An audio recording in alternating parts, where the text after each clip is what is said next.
Professor Fábio de Física, e hoje vamos ver vasos comunicantes. Bom, eu tenho recipientes aqui totalmente diferentes, interligados pela parte de baixo, eles estão em comunicação. Quando eu largar um fluido no primeiro recipiente, o que vai acontecer? Vai começar a encher o fundo, só que eles vão encher todos ao mesmo tempo. Quando ele chegar num determinado nível no primeiro recipiente, é certo que ele vai estar no mesmo nível em todos eles. Esta é a principal característica dos vasos comunicantes. Eles ficam no mesmo nível. E agora a gente vai analisar isso. Bom, todos eles estão abertos. O que nós aprendemos? Se o recipiente está aberto, existe a pressão atmosférica na superfície livre do líquido. Então nós temos PO em todos eles. Bom, a pressão total no fundo, que eu vou marcar aqui como ponto A, ponto B e ponto C, vai depender de quê? A pressão é a pressão atmosférica, porque está aberto, mais μgh. Bom, todos eles têm a mesma pressão atmosférica, porque estão todos abertos. Todos eles têm o mesmo líquido, que é a massa específica. Todos eles estão no mesmo planeta, têm a mesma gravidade. Então a pressão no fundo vai depender apenas da profundidade. Observe que o ponto A tem esta profundidade aqui, que eu vou chamar de HA. O ponto B tem esta profundidade, que eu vou chamar de HB. E o ponto C tem esta profundidade, que eu vou chamar de HC. Observe que eles ficam com o mesmo nível, não é? Que isso é a principal característica dos vasos comunicantes. Então eu tenho aqui a profundidade de A é igual à profundidade de B, que é igual à profundidade de C. Olha só, essas profundidades são iguais. Consequentemente, o que vai acontecer? A pressão no fundo de todos os recipientes são iguais. Então, que conclusão que nós chegamos? Nos vasos comunicantes, eles mantêm o mesmo nível, independente do formato ou dos volumes de líquido que eu tenho ali dentro, no fundo a pressão é exatamente a mesma. A aplicação prática disso, por causa da prova do Enem, aqui eu tenho uma cafeteira de inox, muito usada em hotéis lá, que tu tens o café, não é? Tu tens o leite, tu tens a água quente, não é? Como que o funcionário sabe o nível que está de café dentro da cafeteira, por exemplo? Não é? Ele não precisa abrir a tampa lá em cima. Se o nível da cafeteira está aqui, por exemplo, não é? Ele não está enxergando, porque inox é opaco. Mas tem um vaso comunicante no lado dela que é de vidro. Então aqui vai mostrar o nível do café para ele. Outra aplicação prática de vasos comunicantes é na construção civil. Coloquei um portão de garagem aqui. Como que eu vou saber se esse portão ele está no nível? Não está um lado mais alto do que o outro? Se usa vaso comunicante. Eu vou pegar uma mangueira transparente, né, que a gente chama mangueira de nível na construção civil, e eu vou colocar água. Eu vou levantar o nível da água de um dos lados até que coincida com o nível do portão. Como eu tenho a garantia que os vasos comunicantes ficam no mesmo nível, olha só o que acontece lá. Se eu ver que tem uma diferença no outro lado do portão, eu vou botar um taquinho, alguma coisa para levantar ou baixar ele para ficar os dois lados no mesmo nível. Bom, agora a gente vai para líquidos immiscíveis. Líquidos immiscíveis. Nós sabemos que tem líquidos que não se misturam. O mais clássico de todos é água e óleo. Tu vai fazer um macarrão, tu enche a panela d'água, tu coloca o óleo e tu vê o óleo boiando na parte de cima, porque o óleo e a água não se misturam. Claro que existe muito mais líquidos que não se misturam.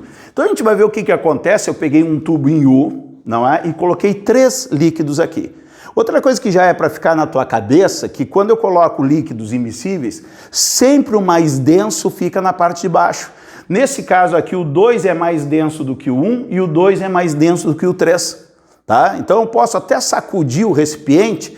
Se eu tenho líquidos immiscíveis ali, o mais denso sempre vai ficar embaixo e o menos denso, consequentemente, na parte de cima. Bom, como é que eu vou fazer o cálculo de recipientes que eu tenho essa característica?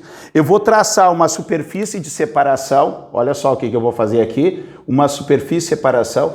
Esta superfície de separação tu vai traçar de tal maneira que tu vai ficar só com fluido na parte de baixo, aqui eu tenho só o 2, mas observe que ficou um pedacinho do 2 aqui em cima, vou botar um 2 aqui, ó. Então eu tenho aqui uma profundidade do 1, que eu vou chamar de H1, consequentemente o líquido 1 tem uma massa específica 1, ou densidade 1, não é? O 3 vai ter uma profundidade H3, e uma massa específica μ3, e o 2, esse pedacinho em cima da superfície livre do líquido, que eu vou chamar de H2, ele tem uma massa específica 2. Como ele está estático, que é hidrostática, eu posso dizer que a pressão nesse ponto aqui, que eu vou chamar de A, é igual à pressão do ponto B. Se elas fossem diferentes, teria movimento dos líquidos. Dizendo que a pressão no ponto A é igual à pressão no ponto B, o que vai acontecer? Eu vou olhar lá para cima, sempre. Tá os dois recipientes abertos, eu tenho pressão atmosférica no primeiro e pressão atmosférica no segundo. Bom, se a pressão no A é igual à pressão no B, como que eu faço as pressões? Eu vou olhar para a parte de cima do ponto. Em cima do ponto A eu tenho o quê? A pressão atmosférica, eu coloco PO aqui, mais o líquido 1. Em cima do A eu tenho apenas o líquido 1. Qual é a pressão hidrostática que ele exerce sobre o ponto A? μ1 GH1. Bom, em cima do ponto B também está aberto, eu também tenho PO. Professor, pode vir fechado essa parte aqui? Pode, daí tu não põe PO. Como está aberto, eu tenho PO, que é a pressão atmosférica, mais, agora eu não tenho um líquido só. Eu tenho o líquido 3 e um pedaço do 2. O 3 vai ser quanto? μ3 GH3, mais um pedacinho do líquido 2, μ2 GH2. Bom, como eu tenho o PO dos dois lados, a gente vai cortar fora. Geralmente a gente já corta no exercício lá em cima, se tem dos dois lados. E o que vai acontecer? Eu vou ter μ1 GH1 é igual a μ3 GH3 mais μ2 GH2. Observe que o G é um fator comum, eu poderia colocar em evidência aqui desse lado e cortar a gravidade com a gravidade do outro lado. Então, fiquei aqui, ó, tem um líquido 1 só em cima do A, ficou μ1 H1.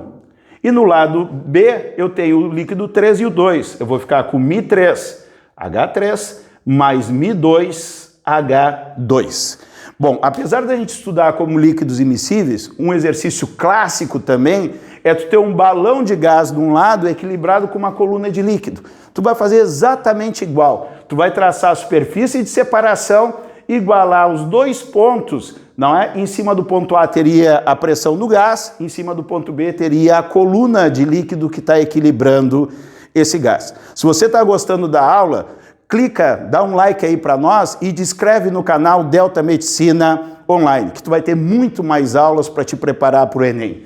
Voltando para cá, ó, princípio de Pascal. O princípio de Pascal é o fundamento para as máquinas hidráulicas. Tá? O que são máquinas hidráulicas? Todas elas são multiplicadoras de força. É a prensa hidráulica, é o macaco hidráulico, é o elevador hidráulico, a cadeira de dentista que é hidráulica.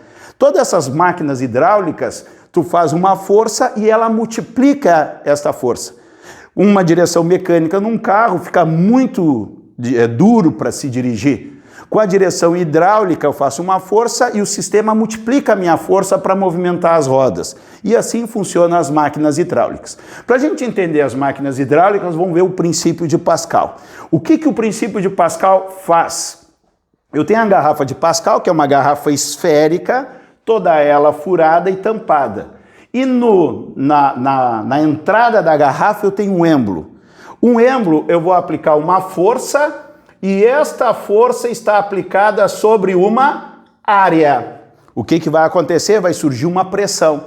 Lembrando vocês que pressão é força sobre área. Surgiu uma pressão. Na realidade é um acréscimo de pressão que eu coloco dentro da garrafa. Esta garrafa vai ter um fluido, ou seja, um líquido ou um gás. Esse acréscimo de pressão que eu vou botar aqui, eu gosto de colocar um valor para os alunos, eu vou colocar que esse acréscimo de pressão vale 4. Não interessa a unidade. Eu apliquei e entrou dentro da garrafa mais 4 de pressão. Por que eu ponho esse valor aqui? Porque o aluno, muitos vão pensar assim, então fica 1, 1, 1 e 1 para fechar os 4. Não, não é assim. Tá? Quando eu acrescento um acréscimo de pressão dentro da garrafa, se eu quiser saber a pressão nesse ponto aqui, é 4. Nesse ponto é 4, nesse ponto é 4, nesse ponto é 4. Ou seja, o princípio de Pascal fala justamente isso. A pressão é distribuída igualmente em todas as direções.